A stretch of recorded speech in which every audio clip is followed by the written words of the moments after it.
Herzlich willkommen, liebe Zuschauerinnen und Zuschauer in unserem Format Naturmedizin. Ich habe wieder heute meinen Gast da, nämlich der Dr. Rüdiger Dahlke. Ganz herzlich willkommen, lieber Rüdiger. Schön, dass du da bist. Freue mich auch. Ich möchte mit dir heute ein Thema durchgehen, was alles andere als angenehm ist. Und ich finde es aber einfach unglaublich wichtig, dass die Zuschauerinnen und Zuschauer, die Mütter und die Kinder zu Hause einfach ein bisschen mehr Wissen kriegen über die Folgen von der frühzeitigen Einnahme der Pille. Zum Beispiel. Ich kenne viele Kinder, die gehen wirklich mit 12 wegen Akne zum Arzt und er verschreibt ihnen die Pille, weil einfach dieser Hormonstatus dazu führt, dass die Akne schöner wird. Aber von den Folgen dieser frühzeitigen Einnahme, da hört man nie was. Und durch das, dass du so bekannt bist, ist es mir einfach wichtig, dass diese Sendung sich unglaublich viral verbreiten soll, um einfach mal Klartext zu hören, was die Folgen sind der frühzeitigen Pilleeinnahme. Also ich bin ja kein Gynäkologe und damit kein Spezialist für die hormonelle Verhütung mittels Pille. Habe aber mit dem Volker Zahn, der ist Gynäkologie-Professor und Chefarzt in Straubing gewesen seinerzeit, ein Buch gemacht, Frauenheilkunde. Da haben wir auch viel darüber nachgedacht, geschrieben und so weiter. Also ich meine mal, für die Akne, da gehört die Verdauung angeschaut. Ja, da würde ich mal natürlich eher über eine Ernährungsumstellung nachdenken und so weiter. Wenn der ganze Verdauungstrakt in Ordnung ist, dann kann viel im Körper in Ordnung kommen. Also dieser alte Satz von Hippokrates, der Tod sitzt im Darm, den der F.X. Meyer so bei uns auch publik gemacht hat, der ist wirklich, das wird heute immer sichtbarer. Ne? Also die Schulmedizin hat ja nur gerade nach viel zu später Zeit, also endlich mal den Darm entdeckt, so durch die Julia Enders, Darm mit Charme. Da ging es hin. Und in diese Richtung müssten wir dann bei sowas schauen und nicht Hormone geben. Aber klar. Aber das ist die Praxis? Das wird heute oft gemacht. Und es ist so, also ich meine, mindestens mal gibt es den Verdacht, dass wenn hormonell da eingegriffen ist, muss man ja bedenken, die Pille macht eine hormonelle Situation, gibt wieder verschiedene Pillen, eine hormonelle Situation ursprünglich mal, wo der Organismus sich schwanger fühlt. Und wenn er schwanger ist, dann offensichtlich hört das Wachstum der Gebärmutter auf. Das ist das, was viele Gynäkologen jedenfalls befürchtet haben. Und also das ist natürlich nicht sinnvoll. Das war eine Kernaussage. Das heißt also, wenn man die Pille nimmt, hört die Gebärmutter auf zu wachsen. Da gibt es zumindest mal den stärksten Verdacht in diese Richtung. Was auch von der Logik her mir nachvollziehbar ist. Ja? Wenn jetzt das Mädchen schon schwanger ist, dann ist ja offensichtlich die Gebärmutter ausgewachsen, dann muss die nicht mehr wachsen. Dass das so das Signal ist, was dem Körper gegeben wird. Ja. Also diesen Verdacht habe ich oft gehört und das wäre etwas, was man bedenken müsste. Ja, also sie will ja später vielleicht mal Kinder bekommen und dann wäre es schon gut, wenn die Gebärmutter Zeit hätte, auszuwachsen. Genau, ich würde sowieso aus meiner Sicht, mit meiner Haltung Abstand davon nehmen, früh, aber auch später hormonell einzugreifen, sondern immer schauen, dass sie das über ganzheitliche und auch seelische Aspekte hineinbekommen. Insofern bin ich kein großer Freund von hormoneller Verhütung. Und heute muss man auch noch sagen, bei der Art von Leben, was die Jungen heute führen, das ist ja aus meiner Sicht doch relativ, wie soll man sagen, locker, cool. Schnell mal im Bett, oder? Ja, die schlafen schnell miteinander. Dann würde ich auf das altmodische Kondom verweisen wollen, weil dann hast du auch gleich dieses ganze Thema Papilloma, Viren und Ansteckung und so, da gibt es ja heute viele Möglichkeiten, hättest du gleich mit vom Hals und das wäre ja auch etwas, was man vielleicht doch mal lernen könnte und beibringen könnte. Das ist ja nicht eine große Dramatik. Kondome sind natürlich mit der Zeit auch viel besser geworden, aber gingen schon zu der Zeit, wie ich sie brauchte, relativ gut. Also das war eigentlich ein Segen für uns, dass wir dann irgendwie Zugang zu Kondomen bekamen in der nicht jedes Mal ein Kind heraussprang. Ja, man muss natürlich auch sagen, so wie ich sagte, bei den Depressionen, die Nebenwirkung, das ist auch ein geglückter Selbstmord, den muss man mit einbeziehen und nicht gleich gegen die Pharmaka loswettern. Das Gleiche wäre auch da. Also, wenn die Verhütung schief geht und eine 13-Jährige kriegt ein Kind, ist es ja schon auch eine ziemliche Katastrophe häufig. Klar. Also das müsste verhindert werden und sicher verhindert werden. Und klar, diese alten Methoden, die die katholische Kirche immer zur Bevölkerungsvermehrung angegeben hat, also Temperaturbeobachtung und Temperaturmessung, Knaus-Ogino, das reicht nicht. Aber auch die könnte man verbinden mit dieser Schleimziehmethode und so weiter. Der Schleim, der hat ja eine verschiedene Konsistenz. Wenn der so fadenziehend ist, bedeutet das was anderes, als wenn er einfach das nicht ist. Also wenn jetzt ein Mädchen sich gut beobachtet, gibt es schon noch Alternativen dazu. Ich würde auch mir klar machen, was Spirale bedeutet. Ja, da wird ein Fremdkörper in die Gebärmutter eingebracht und es gibt keine Empfängnis, meistens jedenfalls nicht, weil der Fremdkörper da ist und stört. Nun ist es dann auch noch hormonbeschichtet und so weiter früher gewesen oder glaube immer noch. Also ich sehe es beim Fasten, wenn eine Frau eine Spirale drin hat und fastet dann 4 Wochen, dann kann es passieren, dass in der 4. Woche der Körper die Spirale gebärt sozusagen. Er stößt sie aus, offenbar weil er sie als Fremdkörper empfindet und nicht haben will. Also diesbezüglich wären aus meiner Sicht die einfachsten und auch nachhaltigsten Methoden dann doch diese altmodischen Verhütungsgeschichten wie Kondome. Und das hätte ja auch noch ein paar Vorteile für die Jungs, die ja nicht so wahnsinnig kompetent sind, mangels Schulung, ehrlich gesagt. Wer hätte ihnen das beigebracht, Liebesfeste zu feiern? Das hatten wir in der Antike, haben das die Aphrodite-Venus-Priesterin gemacht. Da meiner Insel Zypern, da ist die Aphrodite an Land gegangen, da gibt es diesen berühmten Felsen. Gab es einen riesen Tempel, da haben die Venus-Aphrodite-Priesterin den jungen Griechen die Liebe beigebracht, die Liebeskunst. Sowas fehlt uns ja offensichtlich. Wir sind da ja in furchtbare Bereiche reingerutscht. Aus meiner Sicht eine Mischung aus Inkompetenz und Missbrauch und so furchtbar. Die hatten das mal auf einem ganz guten Stand. So, die können es nicht so richtig. Dann sind sie übererregt, die Mädels bei Gleichaltrigen doch weiterentwickelt, die Jungs überfordert. Da ist ein Kondom sogar eine Hilfe, ja, weil es einen gewissen Schutz darstellt, also vor Übererregung und so weiter. Die Blutung wird gehemmt, ja, ja, es ist eine gewisse Sicherheit, also das würde ich ja, nun bin ich alt und ein bisschen altmodisch, empfehlen. Die wollen es heute einfacher haben, das verstehe ich auch. Ja, bevor die es nicht hinkriegen, obwohl, ich weiß nicht, wie man es mit dem Kondom nicht hinkriegt, ehrlich gesagt.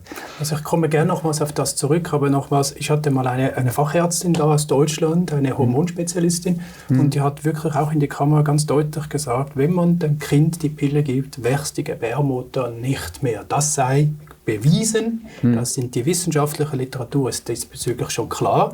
Und die Folgen kann auch Infertilität sein. Das heißt, dieser Kinderwunsch kann gar nicht mehr Unfruchtbarkeit. Ja. Unfruchtbarkeit. Und das finde ich einfach nur grausam, sowas zu hören. Und ich meine, wenn man sich dafür entscheidet, ist es ja okay, aber wenn man es nicht weiß... Aber wie kann eine 12-Jährige sich entscheiden, dass sie später mal keine Kinder will? Das geht ja nicht realistisch.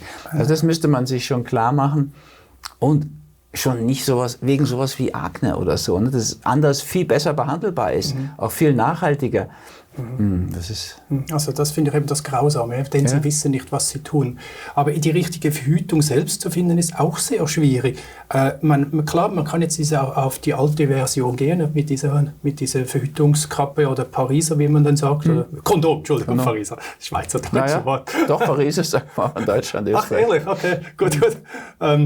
Auf der anderen Seite, wenn du eine Tochter hast, ist das auch immer Frage, willst du dich immer auf den Mann verlassen oder willst du schauen, was die Tochter auch noch machen könnte, um im schlimmsten Fall die Verhütung zu verhindern?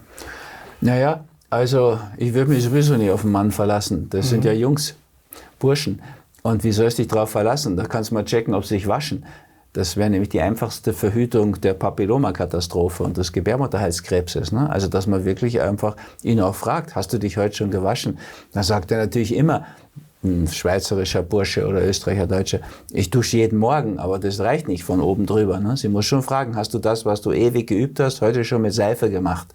Na gut, wenn sie das nicht in den Augen sieht. Also zurückziehen, sauber einfach waschen, mit Seife. Ja. Gut. Und dann ist die Sicherheit auch gewährleistet. Dann ist das Smegma mal weg. Ja. Und Papillomaviren gehen nur an, wenn Smegma da ist.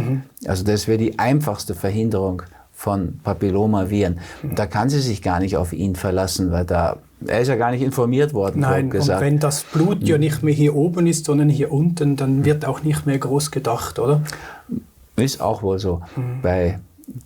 War bei uns so jedenfalls. Ne? Ich denke, es ist immer noch so, obwohl die heute so cool sind. Ne? Also wirklich relativ, also ich schreibe mal keine Liebesgedichte mehr und da ist wohl eine andere Stimmung entstanden. Und trotzdem wäre das aus meiner Sicht unglaublich wichtig. Aber es ist auch unheimlich wichtig, dass die Spaß haben, Freude, dass sie Liebesfeste feiern können. Und wenn sie das natürlich nur mit einer Sicherheit haben, die jetzt, der Kondom kann ja verrutschen und so weiter, es könnte sogar mal kaputt gehen, selten, aber Gut, dann gäbe es immer noch eine Pille danach, ehrlich gesagt. Die gibt es schon lang. Ja, wir hatten Microlut, also ich weiß gar nicht mehr wie viele.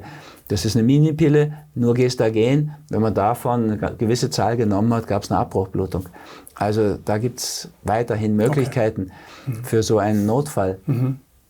Aber also rauschende Liebesfeste, die in große Orgasmen münden, ist natürlich auch eine unglaubliche Chance, mal Ekstase erlebt zu haben. Das fehlt so vielen Erwachsenen. Ich sehe das immer wieder.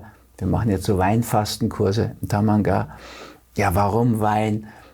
Also erstens ist Wein ein Kulturgut und er schmeckt gut. Und natürlich könnte man, wenn man zum Beispiel vor einer Sitzung mit einem verbundenen Atem ein Viertel-Liter guten Biowein trinkt, kann man auch in eine gewisse Ekstase kommen und einen positiven Rausch erleben. Da wissen viele gar nicht, was das ist. Die einfachste Form wäre natürlich über Sinnlichkeit, Erotik und Liebe in solche Zustände zu kommen. Und das würde ich ja doch sehr jungen Leuten empfehlen. Ja, sie sollen tanzen, bis sie in Ekstase sind. Meinetwegen auch Sport machen, da sind sie nicht so scharf drauf. Aber diese Mischung aus Bewegung, Musik und dann natürlich auch Sinnlichkeit und Erotik dabei ist ja was Wundervolles. Und dass wir das eher positiver darstellen. Ja? Also nicht, komm um 12 nach Hause, das ist ja idiotisch. Uneheliche Kinder werden ja nicht im Wesentlichen nach Mitternacht gezeugt, sondern gerade auf dem Auto-Rücksitz, ja, wenn sie eben keinen schönen Bereich haben. Ich würde das eher positiv, habe ich immer wieder auch bei Aufklärungsgesprächen so versucht, jungen Leuten klarzumachen, genießt es richtig, macht es euch richtig schön und stellt euch richtig drauf ein. Und wenn sie dann dafür so eine Sicherheit brauchen, dann gibt es natürlich schon auch, also ich weiß gar nicht, wie aktuell die Sachen noch sind, aber Pessar, es gibt Spermizide-Creme, was man außenrum streichen kann. Es gab diese Patronen, Patentex Oval und so weiter. Ich meine, das ist eine Chemiegeschichte, ja. Es ist auch nicht jedermanns Sache, das so einfach wegzustecken. Kann dann mal Sehr ziemlich häufig brennen und so. Höre ich noch die Kupferketten. Aber Ja. Kupfer ist ja für mich irgendwo nicht ein Stoff, der unbedingt da in eine offene Wunde rein muss, oder? Ja, eine offene Wunde. Okay, also die meiste Zeit ist ja keine offene Wunde. Aber es ist natürlich schon so, Kupfer nimmt man zum Beispiel im Weinbau, um die Schädlinge abzuhalten. Also Kupfer ist schon natürlich auch was sozusagen das Leben verhindert, die Einnistung. Ja, und darum geht es ja bei der Verhütung. Also ein richtiges Patentrezept gibt es noch nicht. Die Pille für den Mann hat man, glaube ich, wieder aufgegeben. Ich glaube, ins männliche Hormonsystem einzugreifen wollen die männlichen Forscher und Wissenschaftler nicht so sehr gerne. Ich weiß nicht, ob es der Grund ist, ich vermute es mal. Ja, wir machen ja bei Frauen Dinge, die würden wir nie bei Männern machen. Also so prophylaktisch Brüste weg, Eierstöcke weg, wie bei Angelina Jolie. Das ist ja noch nie einem Mann passiert. Prophylaktisch mal die Hoden weg. Das macht doch kein Urologe, kommt gar nicht auf die Idee. Ich habe noch nie gehört sowas. Ja, das stimmt. Nebenwirkungen, ja, aber Nebenwirkungen bei Frauen, bei Mädchen, da geht leider die Medizin in einer aus meiner Sicht unverantwortlichen Weise mit um. Siehst du schon daran, dass die gar nie mit behandelt werden. Auf den Pillenschachteln und Dosen steht immer, Erwachsene 3-mal täglich eine, Kinder die Hälfte. Müsste ich ja mal fragen, wer ist der Erwachsene? Frage ich ja seit 30 Jahren. Die Antwort ist klar, ist ein Mann mit 80 Kilo und 1,80 Größe. Das heißt, die allermeisten Mädchen und Frauen werden sowieso überdosiert. Das ist bei uns einfach üblich. Und da kannst du drüber reden, da kommt als Antwort, außer Ihnen hat sich noch niemand aufgeregt. Oder es geht letztlich nach dem Motto, das Zeug muss ja weg, sind Frauen. Das ist immer noch die Haltung. Ja, diese ganze Gender-Geschichte da, die kümmern sich um die Nationalhymne, ob wir da als großer Söhne oder großer Töchter singen. Ich würde vorschlagen, singen wir mal 500 Jahre nur großer Töchter, dann geht es wieder musikalisch. In Österreich haben wir dieses Riesenproblem. Naja, lächerlich. Aber um die Dinge, was da auf den Schachteln steht oder den Dosen, das macht wirklich viel aus, gesundheitlich für Frauen. Kümmert sich bei uns gar niemand. Und insofern, die Verhütung geht natürlich auch ganz schnell, sozusagen hormonell auf Kosten der Mädchen. Und das ist auch natürlich überhaupt nicht fair. Aber andererseits müssen wir wirklich auch eine Situation ermöglichen, dass sie einfach wundervolle Liebesfeste haben können, wie wir es hatten. Und ich denke, das ist wirklich auch eine wichtige Grundlage fürs Leben. Deswegen sollte eine Geschichte so gelernt werden, dass Sicherheit da ist. Ja, und dass man auch, wenn man zum Beispiel Kondome nimmt, dass man im Hintergrund sowas hat wie eine Minipille, wo man dann so viel nimmt, dass man eine Abbruchblutung hat. Diese Pille danach, weiß ich gar nicht, ob die inzwischen frei verfügbar ist. Man kriegt sie in der Apotheke. Kann man sie frei kaufen oder muss man sie verschreiben lassen? Das ist ja auch so ein Ding. Ich kenne jetzt nur einen Fall in Deutschland und da ging das Mädel einfach zur deutschen Apotheke und hat es gekriegt. Okay. Also sowas wäre natürlich eine Möglichkeit, da muss man dann einfach auch drüber informieren. Wie gesagt, ich bin einfach keine Gynäkologe. Aber wir haben damals schon diesen Stand in Frauenheilkunde, das ist ein Taschenbuch, ein dickes, auf dem neuesten Stand gehabt. Also da müsste Frau, Mädchen sich sicher noch intensiver informieren. Ich denke, diese gute Information ist auch die Basis für wirklich dann Liebesfeste, die dieser wundervollen Thematik gerecht werden. Weißt du noch was über dieses Verhütung, ein Goldring? Also statt Krete, statt Kupfer arbeitet man mit Gold, was viel weniger anscheinend schädlich sein sollte für das Mädel oder die Dame. Die edlen Metalle sind alle natürlich zum Beispiel also infektionsverhindernd. Ja? Silbergeld, Goldgeld, auch Kupfer. Ja? Wenn man jetzt einfach Alu hat oder sowas, das ist jetzt nicht so abtötend sozusagen. Das war die Idee beim Silberbesteck früher auch. Also eine gewisse keimschädigende Wirkung haben diese Edelmetalle. Umso höher sie in der Spannungsreihe der Metalle stehen, umso edler, umso mehr ist das der Fall. Ja, also so diese Alu-Chips, das DDR-Geld oder so, das hat das nicht mehr. Und naja, also Gold hat auch noch diese Fähigkeit, wobei es natürlich auch wieder dieser Fremdkörperreiz, der da eine Rolle spielt. Und ich weiß nicht, wie hoch der Pearl-Index ist. Der Pearl-Index gibt immer an, wie sicher ist es. Und eine Pille ist, wenn ein Mädchen sie regelmäßig schluckt, sehr, sehr sicher vom Pearl-Index. Trotzdem erlebst du dann auch, dass jemand in die Praxis kommt, hatte ich früher mal, die sagt, also ich habe immer die Pille genommen, jetzt bin ich schwanger. Und dann habe ich gesagt, ja, dann zeigen Sie mir mal die Pillen, dieses Alu-Ding. Und da sind dann noch 4 Pillen drin an der entscheidenden Stelle. Also die Psyche spielt ja immer auch mit rein. Ne? Also klar, wenn dann unbewusst ein Kinderwunsch ist, in dem Fall war das so, die hatte das Gefühl, das Mädchen, dass der Freund wegtendiert von ihr und dann unbewusst, das hat sie sicher nicht absichtlich gemacht, hat sie dann doch die Pille weggelassen, ist schwanger geworden, so als Bindungsmethode oder naja, also da geht viel auch in dem Bereich natürlich immer Psychosomatik mit ein. Wir müssten beides anschauen, dass die beiden mal reden miteinander, sich auch einig sind, jetzt kein Kind zu machen. Das wäre ein wichtiger Punkt. Ich glaube, die meisten Jungen schlafen miteinander, machen einfach mal zack, zack Verhütung und haben es nicht beredet. Das wäre, glaube ich, hilfreich. Aber man muss auch sagen, ich komme aus so einer anderen Zeit. Also da war halt Ehe, bis dass der Tod euch scheidet. Heute haben wir eben 80% Scheidungsraten und der One-Night-Stand ist schon vorbei. Es ist jetzt One-Evening-Stand. Ne? Also die bleiben nicht bis zum Morgen. Dann ist ja die Frage, machst du noch Frühstück oder kannst du das auch nicht?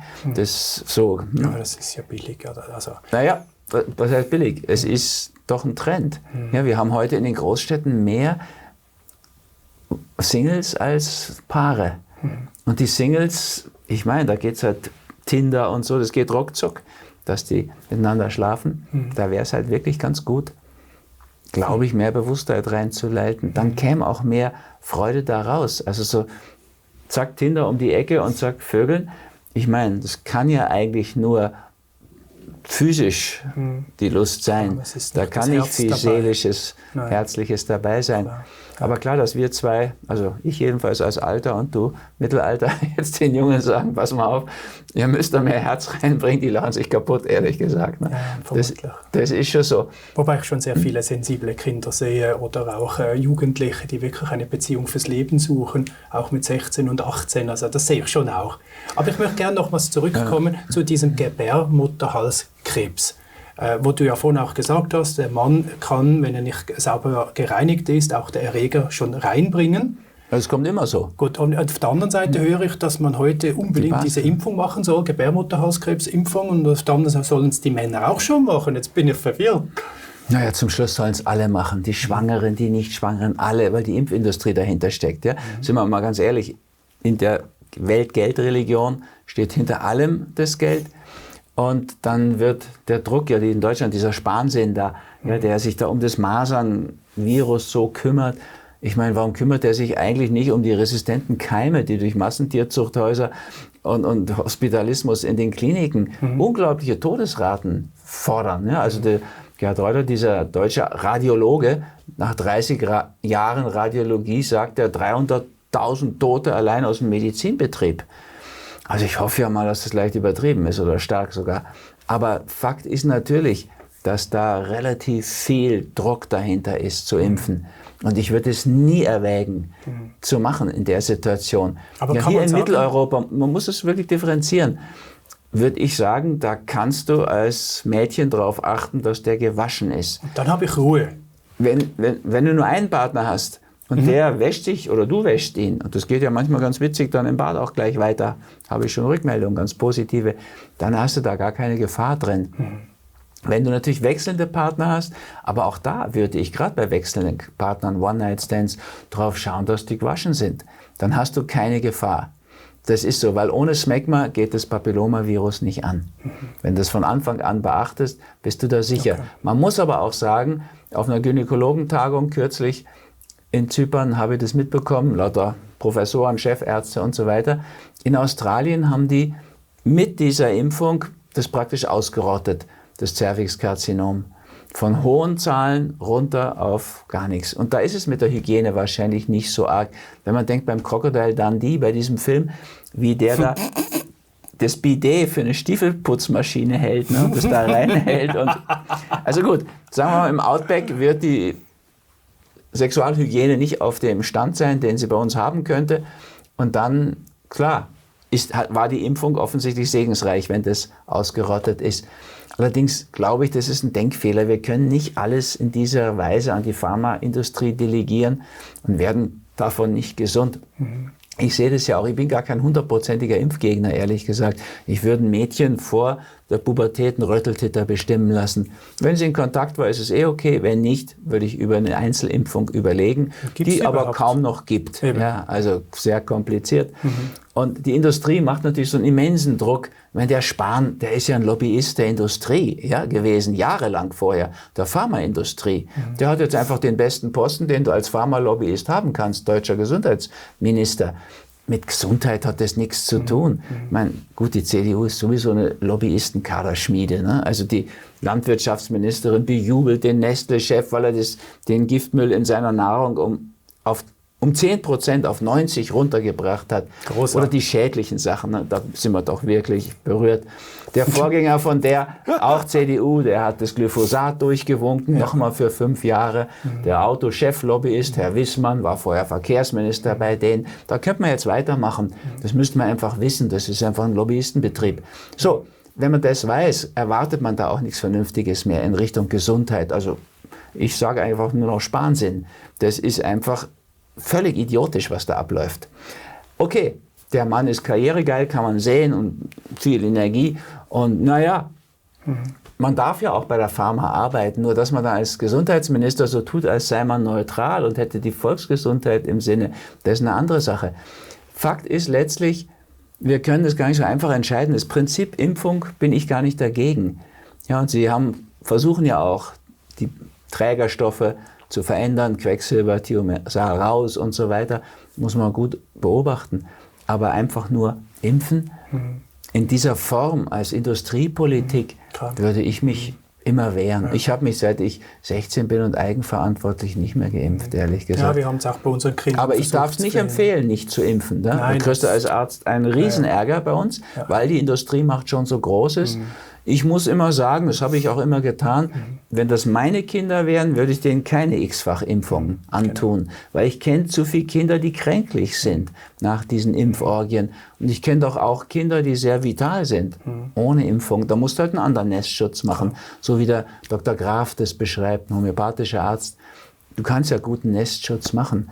Also das ist nicht eine so einseitige Geschichte, ganz gegen Impfung oder wir müssten, wenn wir gegen Impfung sind, müssen wir dann andere Konsequenzen ziehen. Das braucht dann gute Ernährung, viel Bewegung und frischer Luft, eben Nestschutz. wie der Graf das sagt. Wir haben über Impfung mal eine gute Sendung gemacht, Impfen sein oder nicht sein, da kann ich gerne noch darauf verweisen. Leider werden mich die Zuschauer jetzt nicht lieben, wenn ich die Sendung jetzt wieder beenden muss, weil die Zeit abgelaufen ist. Aber zusammenfassend kann man sagen, diese Gebärmutterimpfung, Gebärmutterhalskrebsimpfung, oder wie heißt die? Papillomavirus. Gut, die macht Sinn, wenn man wirklich die Männer sich nicht waschen und die Frau nicht darauf achtet und auch nicht will darauf achten, dass er gewaschen ist, dann macht das durchaus Sinn. Auf der anderen Seite, wenn sie auf das achtet, müsste sie eigentlich diese Impfung nicht unbedingt machen, weil es einfach dann keinen Sinn macht, weil sie dann unsinnig ist. Na, und ist schon mal eine Frau, also das habe ich mal miterlebt, ist schon mal gestorben an dieser Impfung, muss man auch sehen. Ne? Das ist so ganz ungefährlich ist es ja nicht. Es gibt ja enorm viele Impfnebenwirkungen, die bei uns vertuscht werden, würde ich das nennen. Ja, die kleine DDR hat mehr Impfschäden anerkannt als die große BRD, einfach weil die BRD einfach eine Impfindustrie hat. Also diesbezüglich müssen wir schon auch sehen, da sind ganz viele Interessenlagen drin. Alle haben Interessen und in der Welt-Geld-Religion findest du zum Schluss immer wieder Geld dahinter, ja, es ist, logischerweise. Ich verstehe es ja auch, oder? Ja. Letztendlich. Gut, lieber Rüdiger, herzlichen Dank für diese Sendung. Bitte gern. Ihnen, liebe Zuschauerinnen und Zuschauer, hoffe ich, dass ihr hier ganz wertvolle Denkanstöße vermitteln durften über diese Sendung. Insbesondere, dass es wirklich nicht unbedingt optimal ist, dass unsere jungen Kinder, Mädel zu früh die Pille nehmen und wenn doch, dann, dass sie sich doch bitte ganz eingehend informieren darüber, was dann die Folgen daraus sind, wenn sie es wirklich zu früh einnehmen. In diesem Sinne, ganz herzlichen Dank für das Zuschauen, alles Gute und auf Wiedersehen miteinander.